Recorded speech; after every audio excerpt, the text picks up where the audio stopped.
a certain extent, to deny that idea and to see that food merely affords material for the body's own use. Food doesn't do anything to the body. It's what the body can do with the food. Food is merely material which the body can use. It may be good material that the body can build healthy structures with. It may be inferior material which the body can hardly use at all, much of which it has to eliminate. But nevertheless, the food in itself does not actually do any curing or acting. It's merely a passive material for the body's utilization. But food, of course, is extremely important, the quality of the food and the quantity of the food that one eats. The quality of the food is extremely important because it either supplies first-class materials for building first-class tissue, because out of the food that we eat, the body builds its structures, repairs its lesions, performs the processes of reproduction and repair. It performs the processes of manufacture and digestive secretions and various enzymes throughout the body, and consequently the material with which it is supplied is a vital factor towards its own well-being. And it has been said that food is basic to life, that out of food the body builds itself, grows and develops with its use. And of course the advances over the last 50 years of nutritional science have shown us just how important various food elements are. And although we have learned a great deal from nutritional science over the last half a century, very, very little of it has been transformed, shall we say, into a technique of living. Very, very little of it has been put into actual practical application. For instance, the findings of such experimentalists as Chittenden, Pavlov, Ayer and Hindhead, various other well-known authorities in nutrition, most of their findings have not been practically applied. For instance, the various limitations of the body's digestive ability have not been applied. The various, how they eat so simply, how they eat simple foods, they don't mix huge quantities of foods as we tend to do, but we don't learn by this. The facts of physiology show us how the digestive organs have tremendous limitations in their ability to break down gross quantities of food. But still we tend to eat gross quantities of food and actually eat well beyond our capacity to digest and use the food. And of course, as we are repeatedly pointing out, it's not what you eat that matters, it is what you use that counts. And merely because one eats tremendous quantities, it doesn't mean to say that you actually use that quantity. A person may be getting what the regular people consider to be enough food, that is 4,000 calories a day or whatever it is, but they are probably only using in the region of 700 to 1,000, and of course they're feeling shocking. People think that you eat for strength. Certainly you can't have strength indefinitely without eating, but food does not of itself build strength. We know plenty of people, I'm sure, who are eating 3 and 4 meals a day, some people eating all day and they're still weak. We must have seen plenty of people who are well fed, who become weak and sick, but we don't realize these things until it's often until it's pointed out to us that it's the body's use of the food that builds the strength or the health, and it is not the food itself. The food has no ability to do any of these things. It is merely a material of use.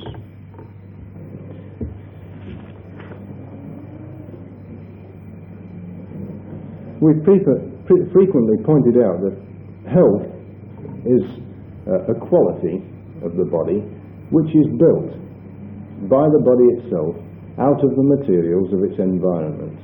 That is, out of the food that it eats, out of the exercise that it performs, out of the fresh air that it breathes, out of the water it drinks, and out of the sleep and the rest that it requires. Along with many other mental and emotional influences, it is the body that builds its own health. There's nothing outside the living body that can do this. And although we're constantly being bombarded through advertising agencies and the popular medical system to the contrary, that various things have a tremendous health restoring quality, this is just not true. I remember reading a few weeks ago an article on this so-called wonder drug penicillin, and it was describing what penicillin actually does. Well, in actual fact, every single thing the article said penicillin did is obviously deniable. It's the body that is doing it. First of all, they said that it goes to the site of infection. Well, of course, it doesn't go anywhere. It has no power to go. It's taken. The fact that it gets to the site of infection is because it arrives in the body in the circulation and is transported to this area. It's taken by the body to this area. The same with food. We know that certain food or certain food elements have a quality or an affinity for certain structures. We know the great importance of calcium in the bones, of phosphorus in nervous tissue, and of other mineral elements for other tissues. But these things don't get there on their own. They are taken by the body, transported by the circulatory system, and appropriated by the body itself. They don't just go to these areas. So we see that it is the body that builds its own health, and that it uses food as a material for constructing. When people change their diet, they often say that the new diet has restored them to health. They give up the old diet and they change to a new diet, and they give the credit to the new diet for having given them health and strength. Well, of course, this isn't entirely true. Often, the greater benefit they derive is from giving up the old diet. The old diet was so bad that it was making them sick, shall we put it that way. The body was unable to maintain health on the old diet, so they go to the new diet. But they give the credit to the new diet instead of giving the credit to abandoning the old one. For instance, the drunken man doesn't become sober because he drinks water, but because he stops drinking alcohol. We can't credit water with having cured drunkenness. We can only give credit to the cure of drunkenness, shall we say, by abandoning the alcohol. The reason why people improve in health when we give them, which meets the needs of the body, is not because of the new diet. It's not because of any superior qualities or metaphysical influence of the new diet, but because the old diet was so bad that the body couldn't construct health out of it.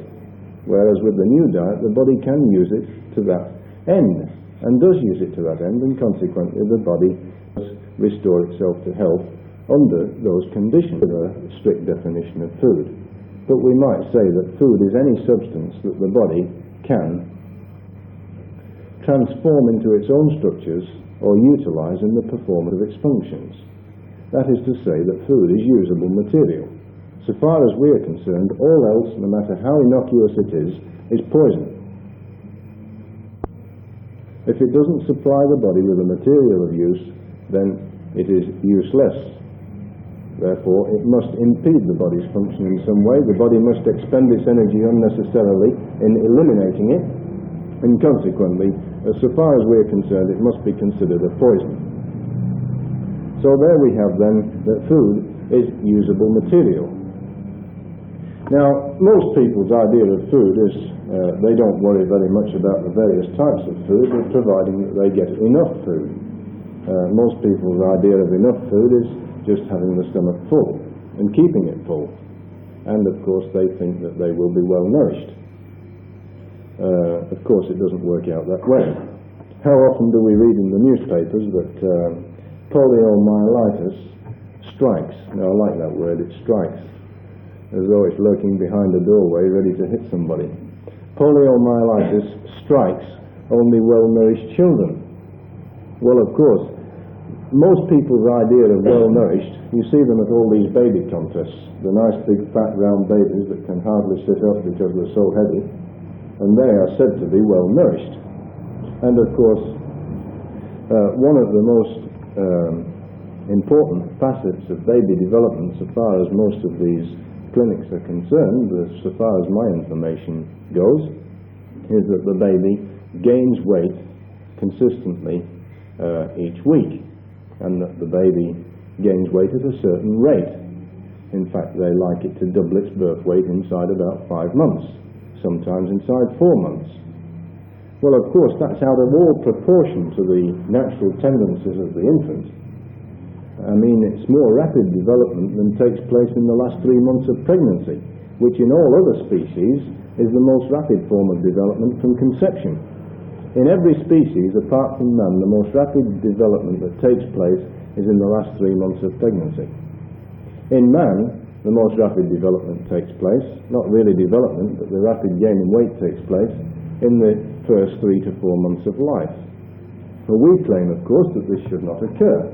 And in the case of both my own infants, anyway, they have doubled their birth weight in 9 months, which is a gradual diminution in the amount of weight gain each week over the last 3 months of pregnancy. And so we see how very early in life we start off as little gluttons, as it were, and they're overfed. They have what we might term waterlogged tissues. You can see it frequently in babies. They have that nice puffy face that people love to cuddle, but unfortunately it's mostly water. Anyway, this is the point that I want to make, is that the amount of food that we get doesn't give us any idea of the person's state of nutrition. The fact that most of us say, as long as we get enough to eat, we need proteins, we need carbohydrates, we need fats and so on, it doesn't really matter where we get those things from so long as we get it. Well, of course, nutritional science doesn't support that view, and we do know that very definitely it is not the correct view, and that the quality of the various proteins, the source of the proteins, the quantity in relation to other foods is extremely important. Well, to carry on then with this discussion of food, we'll now just go briefly over a classification of the various foods. Now, foods are classified according to their shall we say, facility for use in the human body. There are the proteins. Now, the proteins are the foods which are essential for growth and development and repair of wear and tear. These are absolutely vital, absolutely indispensable, and they're considered to be the first or the foremost of all the food elements, because they are the actual stuff out of which the living body is constructed. They are the actual material of protoplasm. Next we come to the carbohydrates. Well, these are the sugars and the starches. These are the substances that supply the body with fuel. It's only the body's use of these things that enable it to get energy. And these things cannot supply energy unless they are actually used or burned by the body. So we see then that the starches and the sugars, which collectively represent the carbohydrates, are the fuel-giving foods. Next we get the fat, or fatty foods. Now we see here that this is also used as a fuel, but it's also used very extensively in the body, along with protein, for building purposes, in between tissues, for fatty areas, for the cushioning effect it has in various parts of the body where protection is needed, and so on. But as a fuel food, it's not considered wise to consume heavily on fats. Our need for fats is relatively small. Next we come to the regulating foods. Now these are the foods which have a very important bearing on the nutritional processes of the body, the vitamins and the mineral elements. Now, I feel, and many other people have felt the same thing, that this word mineral elements doesn't actually convey the right idea. Because there is a great deal of difference between these elements and the actual mineral elements that are found, shall we say, in soil. Now, if we take a food, such as cabbage for instance, we know that it contains a certain quantity of a mineral which is known as iron. But there's a great deal of difference between the organic iron in cabbage and the iron that you find in the nail. Now, most people don't like this idea. The chemist doesn't like the idea of even considering that there's a difference between iron from an organic source and iron from an inorganic source. But it's quite easy to actually demonstrate this when we come to watch over long periods experiments on animals and also on man, nutritional experiments. We find that giving radioactive minerals, that most of them pass out of the body. But if we're able to give radioactive foods, we find that the so-called minerals in the food are not passed out of the body, and that the body is able to use them much more effectively. We find this also with iodine. If iodine comes from the actual food itself, it is used almost entirely by the body. If it comes from inorganic sources, we find that much of it is passed out. Well, the vitamins, we all know the importance of vitamins, of course. We're getting this from the advertising racketeers every day. Take these vitamins, they're supposed to perform wonders. But of course people have been sucking vitamin pills now for the last 20 years and they're still as sick as they ever were. But that is just the old idea of trying to use food as a remedy, trying to use food as if it's a pill, as if we're giving a medicine. And they're trying to cure with diet, which is naturally doomed to failure if you're just going to employ it as though it is a remedy. Well, to discuss briefly then the proteins. About 15% of the body is protein. You may think, thinking about it, you might think that it's considerably more.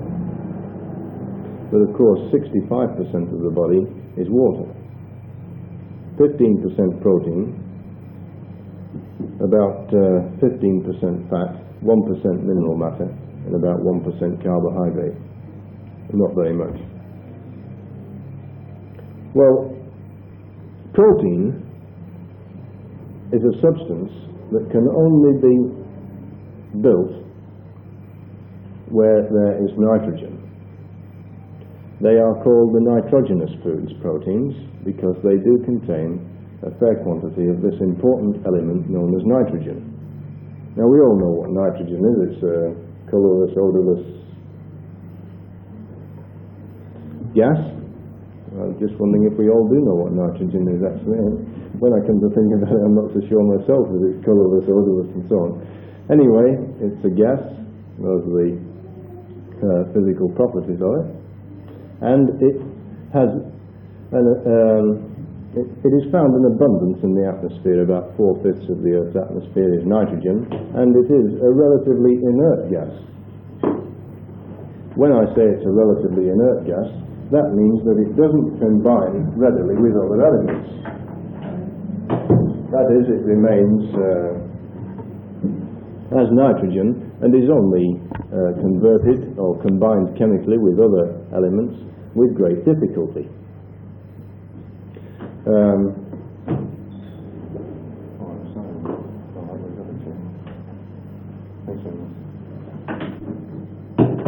It's relatively inert and it only combines chemically with other elements with great difficulty. Now, we see here that plants have no ability to use nitrogen. Animals have no ability to use nitrogen. So we have this vast sea of nitrogen, about 4/5 of the Earth's atmosphere, and none of us are able to get hold of it like that. In fact, it's perhaps a very good thing so far as man is concerned that it is so relatively inert. If it weren't so, if it would combine readily with, say, oxygen, we'd have the seas and the oceans and so on converted into nitric acid in a very short time. So consequently we can see the importance that nature has provided there in putting this relatively inert gas in this position. However, we find here the tremendous importance of bacteria. And it is the bacteria in the soil which can use the nitrogen in the atmosphere. The bacteria in the soil do perform a process which is known as nitrogen fixation.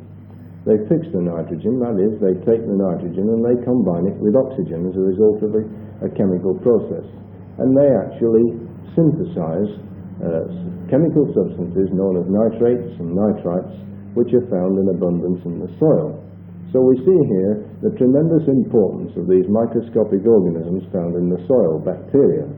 These are the things, of course, that many of us think should be wiped out. And, well, it would be all the worse for all of us if the bacteria did get wiped out, because they are absolutely indispensable to life. No form of life, plant or animal, could exist without them. Producing the nitrates in the soil, of course, and the nitrites, the plant is then able to, as a result of photosynthesis, the manufacture of carbohydrates, and the utilization of carbohydrate for energy purposes, it is then able to build protein. And it's able to build protein by the use of these nitrates and nitrites.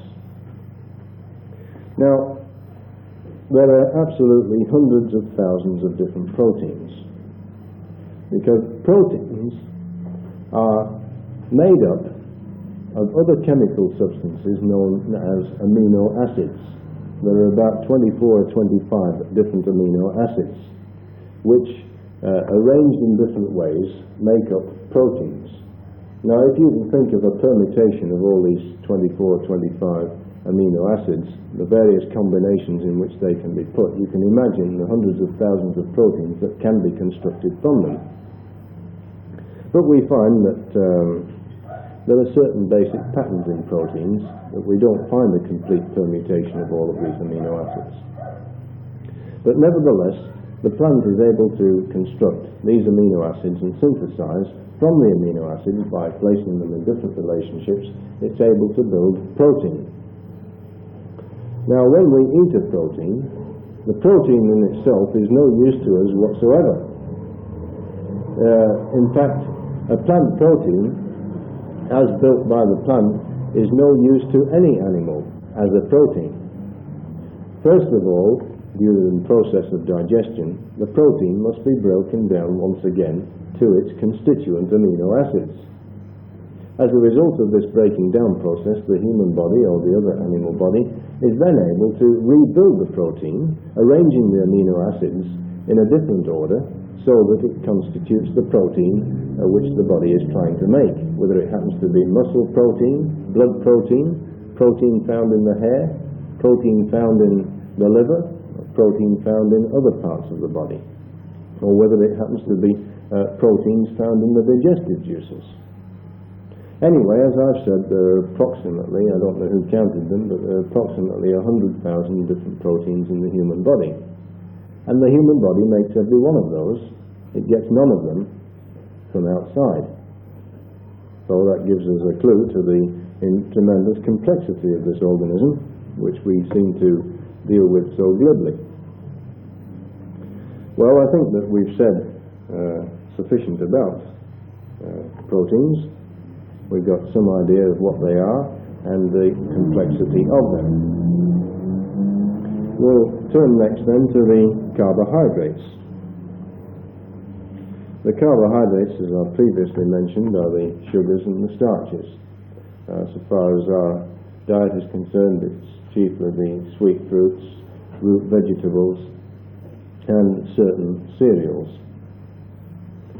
And carbohydrates, once again, are not used as complicated carbohydrates by the body, but they have to be broken down in the digestive tract once again into simpler substances, the simple sugars. A starch cannot be absorbed into the body as starch. It must first be broken down. Now, it's interesting here to consider that this digestive process is adjusted according to the food that we eat. For instance, if we eat starch, we find that there is a tremendous quantity of starch-splitting digestive juice poured out. If we eat protein, there's a tremendous quantity of protein-splitting digestive juice poured out in the digestive tract. That is, the body is adjusting and adapting its digestive juices to the requirements of the food that we eat. Now, obviously, there are certain limitations to this. The body is suddenly confronted with an extremely complex meal containing large quantities of protein, carbohydrates of different types of proteins and fats. Then, of course, the digestive juice is not able to adjust itself or adapt itself to the particular groups of foods that are eaten. And, of course, that's where we get trouble. Gas, fermentation, putrefaction, and other decomposing processes going on in the digestive tract. And, of course, that results in a tremendous amount of trouble for us. Well, the carbohydrates and the sugars, as I've said, constitute only about 1% of the body's total weight, because these are the fuel or energy-giving foods. In fact, the body's ability to store carbohydrate is extremely limited. The carbohydrate stores that one has in the body and which one utilizes while fasting are probably exhausted or almost exhausted in the first 2 to 3 days, after which the body has to depend almost entirely on its fat reserves for fuel. But nevertheless, it's interesting to note that the blood sugar level remains constant throughout the whole period of the fast. And so the body is able to adjust itself quite satisfactorily to that state. Now, considering the fats, well, we find that most people, of course, consume far too much fat. And, of course, in recent years, fats have been indicted as causes of atherosclerosis, arteriosclerosis, heart disease, coronary disease, and so on. But I don't think that people consume any more fat now than they did in my grandmother's time. I can well remember when I was a young fellow, a younger fellow anyway, staying with my grandparents, and they were eating the traditional English breakfast of ham and eggs, and there was always plenty of fat around. I think it was just hog lard, nothing more. And they'd been consuming that for the last 70 or 80 years, and they certainly hadn't developed coronary artery disease or anything similar.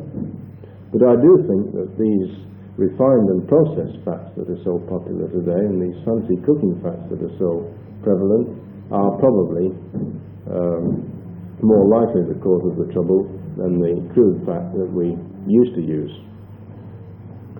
The minerals and vitamins, of course, are contained in virtual abundance in nearly all the fresh fruits and the vegetables. Nearly all of those foods which are in sunlight or exposed to the sun during their growth and development, or plant foods, contain high proportions of vitamins, apart from perhaps one vitamin, and that is vitamin B12. That is found actually in green leaves, but in very small quantities. Most people recommend that vitamin B12 be secured only from animal sources, and that it's only present in animal sources. But that is not strictly true, and those of us who do consume fair quantities of green vegetables and fresh fruits will be getting adequate. Now, many people are concerned particularly about protein, and they're always discussing this question of whether they should live from animal proteins or whether they should live on vegetable proteins. They say that the animal proteins are superior and that they contain all of the necessary amino acids, and that obviously man has been eating flesh for so many thousands of years. How they know this, it's difficult to say. But they say that man has been eating flesh for so many thousands of years, and he must have adapted himself to it in that time. Well, so far as we're concerned, we consider that flesh foods are definitely second-hand. You either eat the plant or you eat the animal that's eaten the plant. It's as simple as that. You either get your protein direct or you get it indirectly.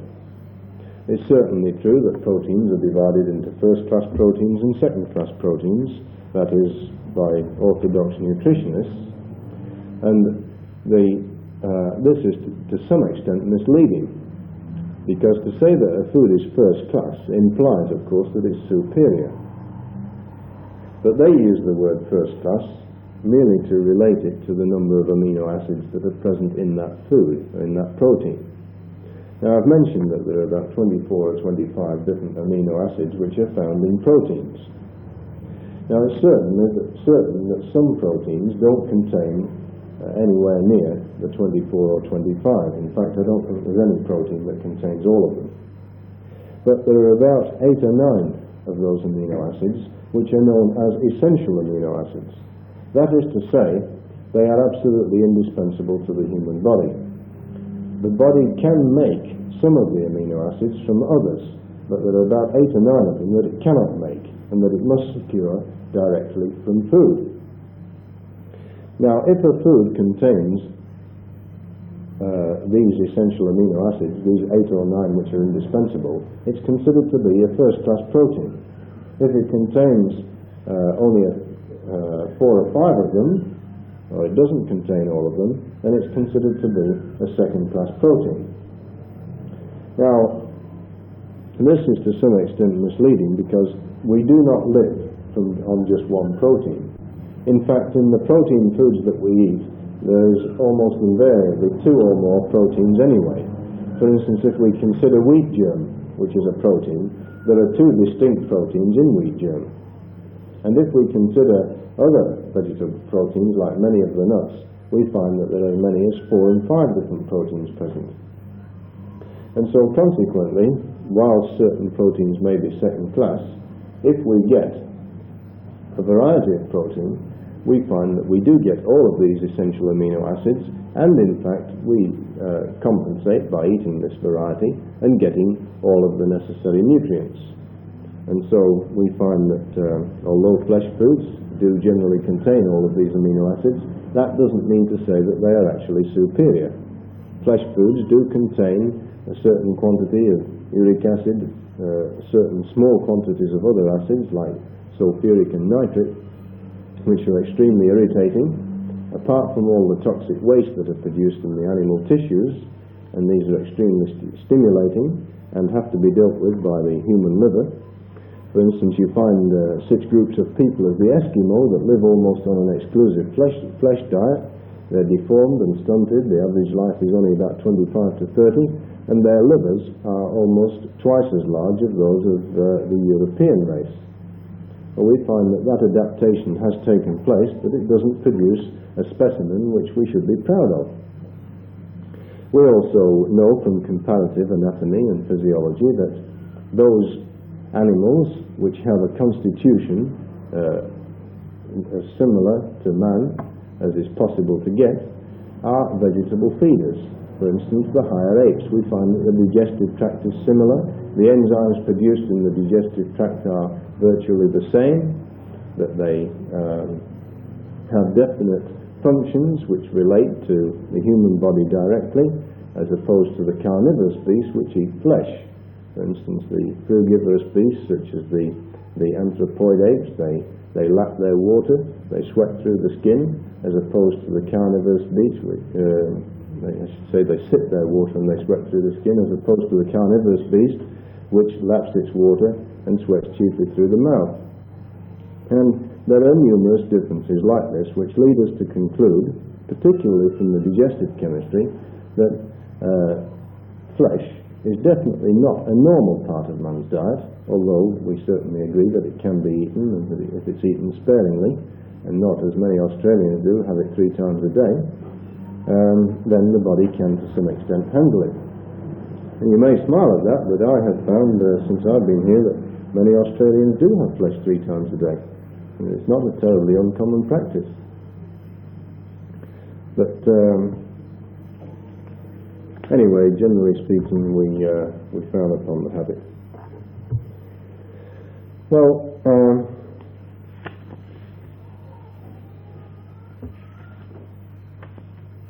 we have to consider carefully the important fact that in all feeding programs, in all diets, in all considerations of diet, there are two important aspects. That is the actual food that is eaten and the individual who is eating the food. Now, many people, of course, go to a great deal of trouble to calculate calories, ounces of this and grams of that, without taking into consideration in the slightest extent the person who's going to eat the food. We buy these books that are put out by various so-called authorities on nutrition, and they have nicely worked out and planned diets. All right, I know I do it myself to some extent, but I usually do it with a proviso, and that proviso should always be there that these things have to be adjusted and adapted and modified to meet the requirements of the individual who's taking the food. Quite obviously, one man's needs are not precisely that of another man. And although constitutionally we are virtually the same, we all need proteins, we all need carbohydrates, we all need fats and vitamins and so on, that is certainly true. But our relative needs of these things varies because of our different constitutions, age, sex, period of life, and activity, and environmental influences and so on. That our needs vary, well, almost from week to week, depending on the nature of the environment and our activities. So all of these things generally have to be considered. So we can say that there's the food and the feeder, they're the two most important things that we consider to begin with.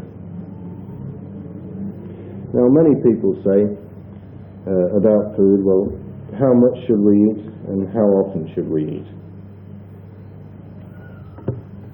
Well, this is not an easy question to answer, particularly how much one should eat, because that again depends on the nature of our activities.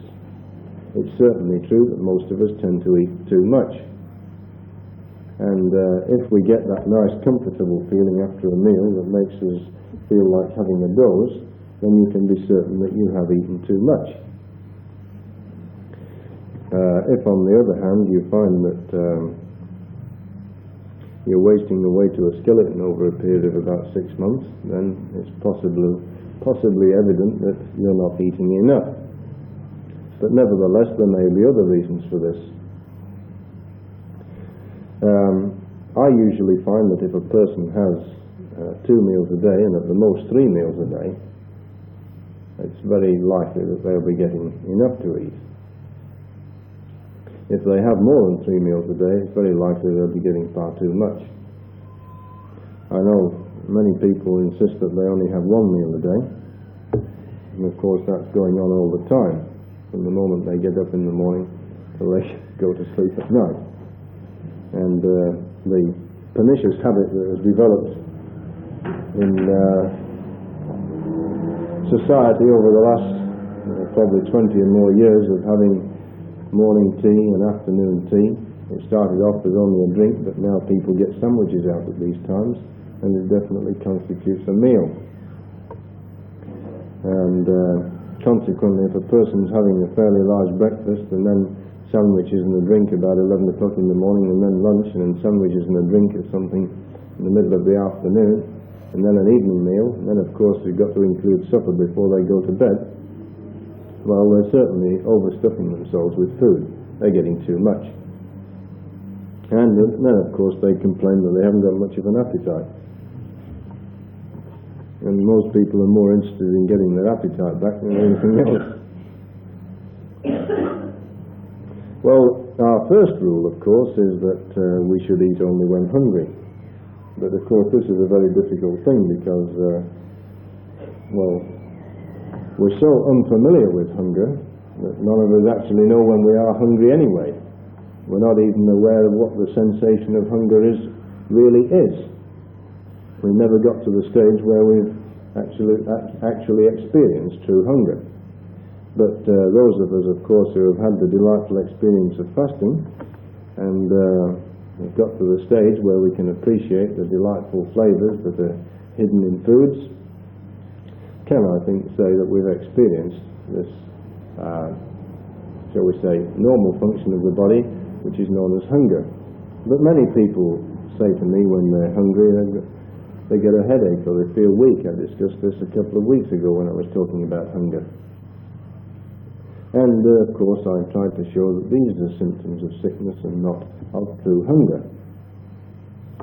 I realise that it's very difficult to eat only when hungry because, if you've got a job, the boss isn't going to let you off at 3 o'clock in the afternoon just because you're hungry.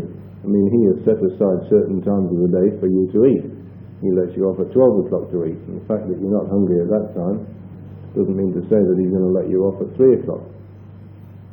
So we have to have certain other rules, because it's very difficult in our present society to live up to this particular one of only eating when we're hungry. Nevertheless, that is extremely important if it can be applied.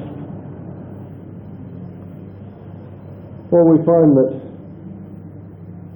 our second rule of eating only when we're completely comfortable in mind and body from the previous meal. If we develop any discomfort after a meal, if we're uncomfortable, we get any pain, we're anxious, we're in any state of undue stress, then we should miss the next meal and wait until we're completely comfortable. And in this way, of course, we will tend to adjust ourselves to the food that is coming in and use it properly and adequately, and we will be able to assess our own needs after a little while. We'll not get into the habit of eating merely because it's 12 o'clock or merely because it's 5 o'clock. We'll be able to assess the quantity and the type of food that we really want. Now, one of the most important things is that we should get pleasure from eating. Now, I have previously said how all normal functions of the body should go along with pleasure. We should have pleasure in performing exercise, in resting, in sleeping, and so on. All of these things, these natural functions, should bring us a certain amount of pleasure. But pleasure is not the end of these functions. Merely because we get pleasure from eating, that doesn't mean to say that pleasure is the end of eating. Pleasure is merely a secondary factor in eating. The first factor in eating, of course, is to supply the body with the materials of use to maintain life. That is the first thing. The second thing is to derive pleasure from it. And it's very important that we enjoy our food.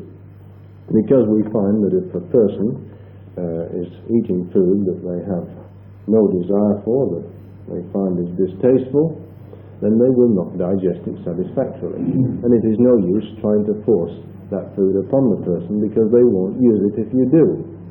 Similarly with a child to some extent. It's no use forcing a child to eat a food merely because you yourself think it is good.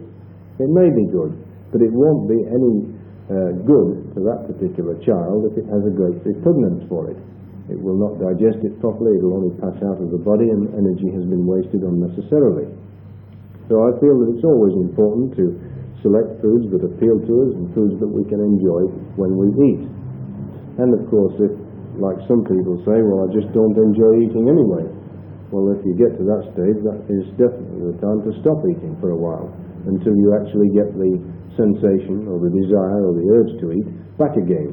And believe me, it will come eventually. Many people whom I interview complain that they have lost their appetite, that for years they haven't been able to eat properly and well, that they haven't enjoyed their food. And of course we straight away suggest that they don't eat anyway. And after a period they find that the appetite does come back. They have a genuine desire for food, and that they're able to appreciate flavours in the food that they never knew existed before. And as a result of this, they do get a definite enjoyment from eating.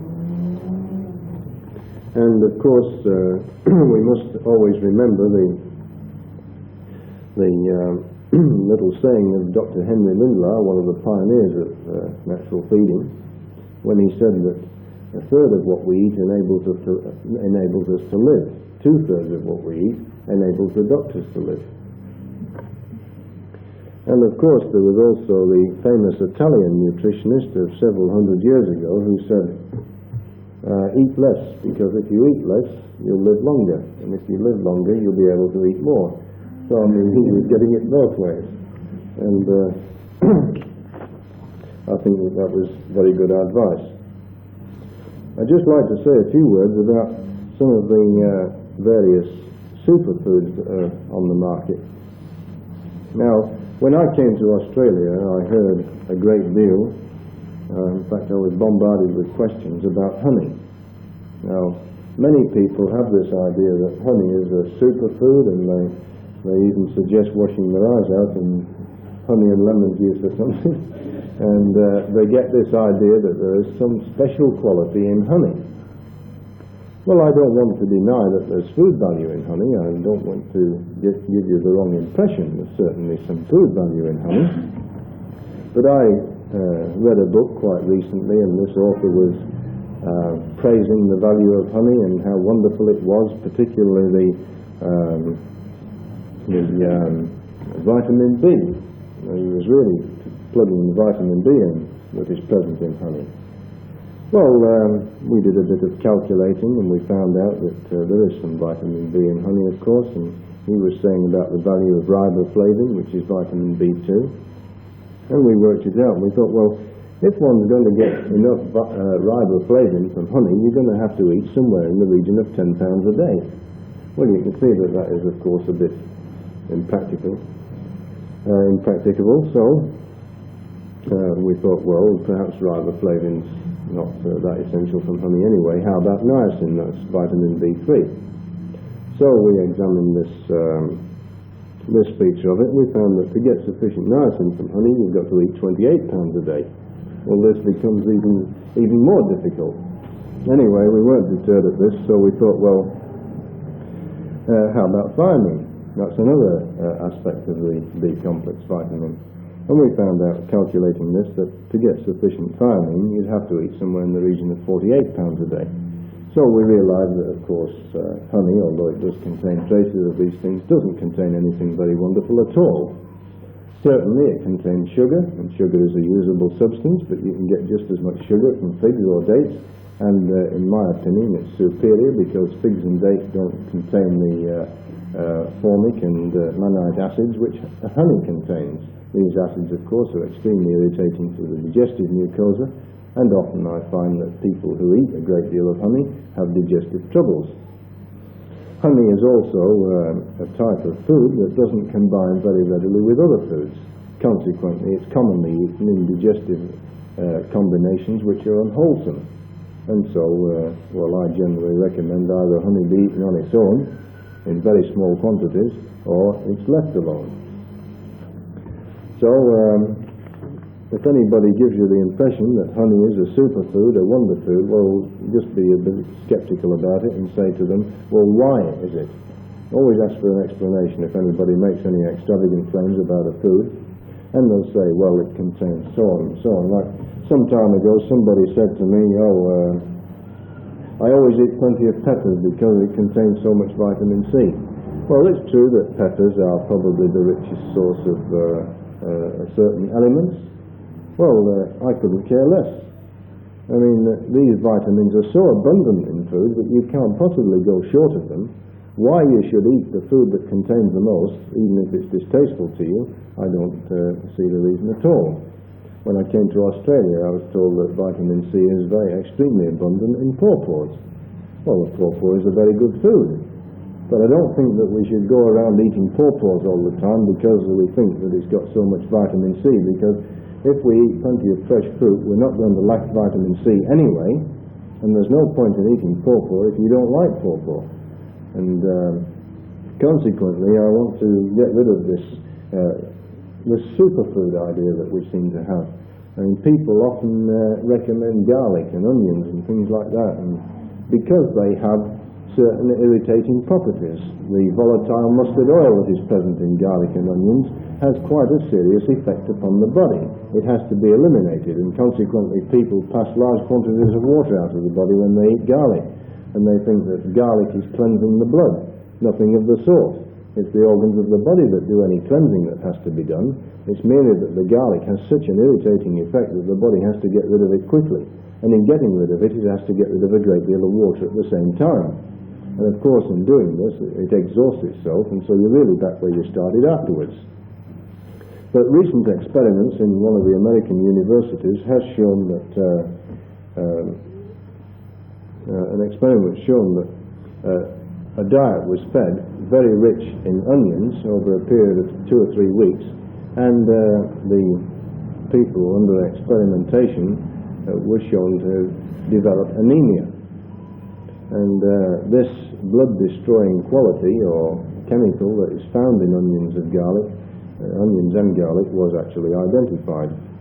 And so we don't consider that these things, we don't even consider that they're really good foods, let alone superfoods, as many people claim. Now, another thing is carrot juice. No, I have nothing against carrots, nothing at all. I think a carrot is quite a good food. I have nothing against drinking carrot juice. But I get people who drink so much carrot juice. In fact, there's a gentleman up the road from here who swears by carrot juice, and he gets about a sack of carrots twice a week from the market, and of course he's guzzling carrot juice all day long, and now he's suffering from what's known as carrot anemia. Well, he's flooded his body with this carotene, and of course it's all coming out in an orange colour all over his skin. He comes along and he says, "What do you think this is?"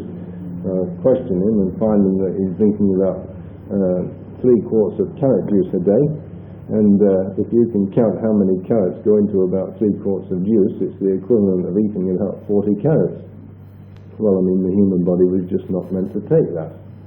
And whilst I say carrot juice is a very good drink and carrot is a very good food, but things can be overdone. And even with carrot, there is no miracle in the carrot. It is, as I say, a good food, and it supplies the body with good materials, but we must keep it in its proper perspective. Well, one of the most difficult problems that people have to overcome these days is this question of weight. Most people are struggling to reduce their weight, and they're always interested in diet when they're overweight, because they think that by manipulating their diet they'll be able to get the weight down. But of course that is true to some extent. They say that they use all sorts of subterfuges and excuses, of course, that their overweight is due to glands and so on. Oh, it's my glands, you know. Well, of course, so far as we're concerned, it may be the glands, but it's only the salivary glands. And the thing that these people have to learn is that if they are overweight, they are eating too much, and they have to cut down. Now, many people say, if I cut down on my eating, I'm hungry all the time, I get moody and cranky. But actually, that this is not due to cutting down on the food. This is due to the fact that when they cut down on their eating, they are no longer stimulating the body with such huge quantities of food that they become like the smoker or the alcoholic when the tobacco or the cigarettes are taken away. They suffer from symptoms of withdrawal. And of course they get cranky and irritable, and this will go on for some time. But of course the body will gradually adjust itself to it. This doesn't mean to say that they should resort to the practice of overeating again and recommence eating huge quantities of food. They actually have to get tough with themselves and cut down on the actual quantity. We see that all of these advertisements on the television, special pills for reducing weight.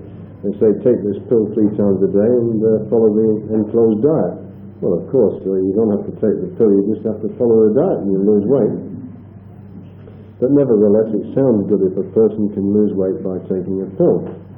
But the fact is that that method just does not work.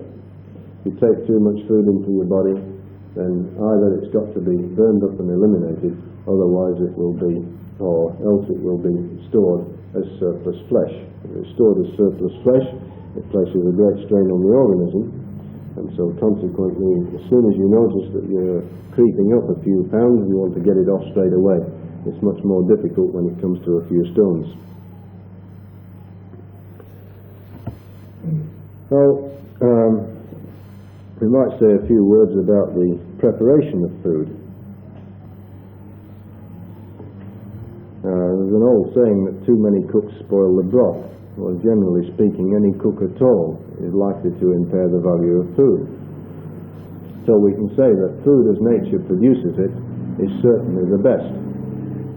If it undergoes any tampering or any interference, then it is made less fit as food. I always suggest to people that they keep their meals as simple as they possibly can. Many people say, is it all right to have 4 or 5 different varieties of fruit together? Well, so far as digestion is concerned, it is all right to have 4 or 5 different varieties of fruits together.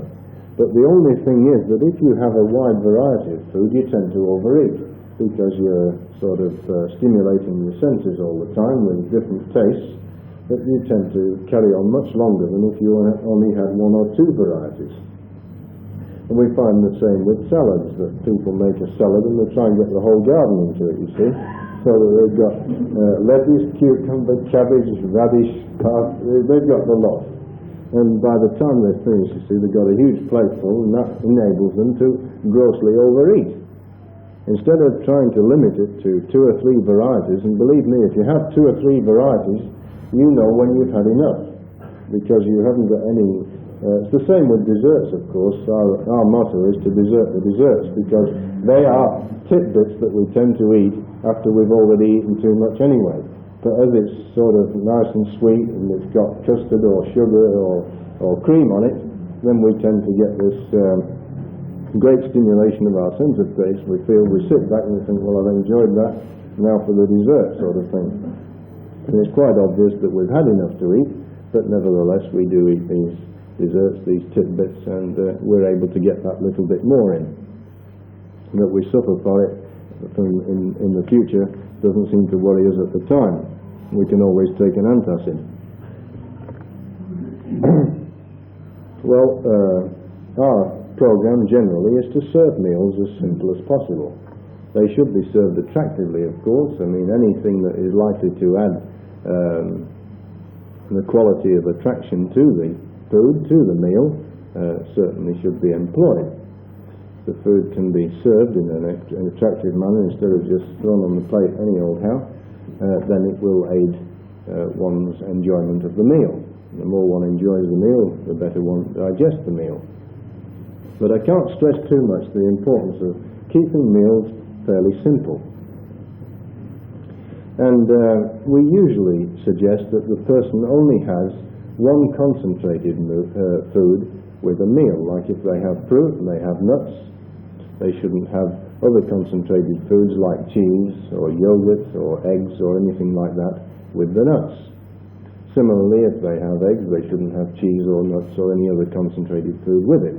Because so far as digestion is concerned, it's a difficult enough job for it to digest one concentrated food without a huge mixture. And that the more complicated we make the digestive process, the more likely are we to overstep the limitations of the digestive juices. And they do have definite limitations. For instance, experiments have shown repeatedly that where, for instance, meat and potatoes are eaten together, there is a great waste that is passed out of the body. A lot of the protein is just passed out undigested, and a great deal of the carbohydrate from the potato is passed out undigested. Whereas, if the meat and the potatoes are eaten at separate meals, then it was found that when the fecal matter was examined, that there was virtually no waste at all, and that the digestion was almost complete. Now, some may say, well, that doesn't really matter, even if it is passed out, it's not going to do any harm, but that's not entirely true. Because if the food is not completely digested, if the digestive process doesn't go through to conclusion, we find that the starches and the sugars tend to ferment. That is, they set up this process of decomposition. This gives rise to certain irritating poisons which, if it's in the small intestine, are absorbed into the body, and the liver bears the brunt of this. If it happens to be an excess of protein, we find that certain poisonous substances known as amines develop as a result of the putrefaction of the proteins. These too are absorbed into the body, and also the liver has to bear the brunt of this. So consequently, added to many other unhealthful habits of living that enervate us, exhaust us, and produce what we have termed toxemia, we find that we're also getting toxins superadded to this, or poison superadded to this, as a result of this fermenting putrescent mass that is going on in the vat that we carry around in the middle of the body. And of course, if all of this is being absorbed into the body, then the organism is evidently suffering tremendous stress. So then we advise that the meals be kept firstly simple, and that concentrated foods are only included in the meal in one category, and that the different categories of concentrated foods are not mixed. Anyway, I think time's running out, so I'll close with that and leave you to ask any questions that you may have. Thank you.